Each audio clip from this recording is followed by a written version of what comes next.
A former British government drugs advisor has warned that clinical trials to cure depression are being blocked by EU drug regulations. Professor David Nutt is calling for a change in rules so that research can begin into whether magic mushrooms could hold a cure for depression. But how exactly could this psychedelic drug, which is illegal in many countries, be used to treat depression? Well, more than 350 million people across the globe suffer from depression. That's according to the World Health Organization. According to Professor Nutt's research, psilocybin, the hallucinogenic ingredient in magic mushrooms, has the power to switch off a front part of the brain which is overactive in depression. But magic mushrooms and psilocybin are illegal in the UK, where it's been classified as a Class A substance. That means it's seen as a most dangerous drug. Well, Professor David Nutt joins us now in the studio. He's president of the British Neuroscience Association and a professor at Imperial College London. Welcome to Al Jazeera. Thank you so much for joining us. So we've tried to explain in simple terms how this would work. Exactly right. It wasn't written by me. It was helped by a producer. But you're having trouble. You now have £500,000 to go ahead with the trials. Explain to us what's stopping that from going on. The problem is that because this drug is called a controlled drug, you need a special license to hold it, to manufacture it, to use it. These licenses cost quite a bit of money. They take a year to get. And I discovered that companies that I thought would be able to make the drug for me don't have the licenses. So that's delaying us by a long time and costing a lot of money. And that is because it's a Class A drug, and in that class is heroin, cocaine, ecstasy, those paradoxically, heroin's easy to work with. I've worked with heroin for 15 years, but psilocybin is seen as more dangerous than heroin in terms of the drug laws, which is ridiculous. So what steps would you take now? Well, it's very easy.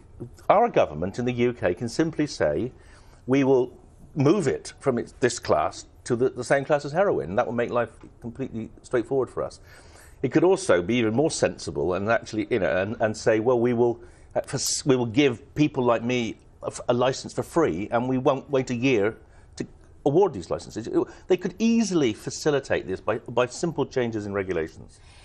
You were a drug czar advisor to the government, and you were effectively fired in 2009 because of controversial comments that you made, where you said that LSD and ecstasy were actually less harmful than alcohol. So perhaps you've come up against this sort of, I don't know, I guess a barrier before, in the sense that people are skeptical because magic mushrooms can be a very damaging drug. Well, I don't think magic mushrooms are damaging. There's no one's ever died of magic mushrooms, and 8,000 people a year die of alcohol in this country. But I guess, I mean, again, it goes down to the LSD and ecstasy argument. I mean, it is still a Class A drug. That's how it's been classified. They are Class A drugs. They shouldn't be Class A drugs, and they shouldn't be controlled the way they are, because what we're doing is trying to stop young people using them, and we're failing.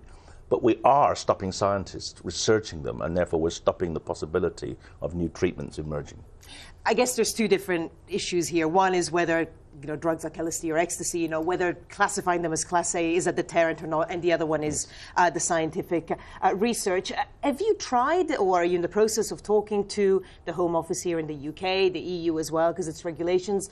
Have you felt opposition from them, or? I think there's a resistance to admit they were wrong in the first place. And there's also a resistance to change because governments don't like doing things that they don't want to do. But I think if there's enough pressure from patients and from other researchers, then they'll have to change, because it is iniquitous that the therapeutic potential of these drugs cannot be properly evaluated. Just very briefly, I mean, you're hoping for the trials to go ahead.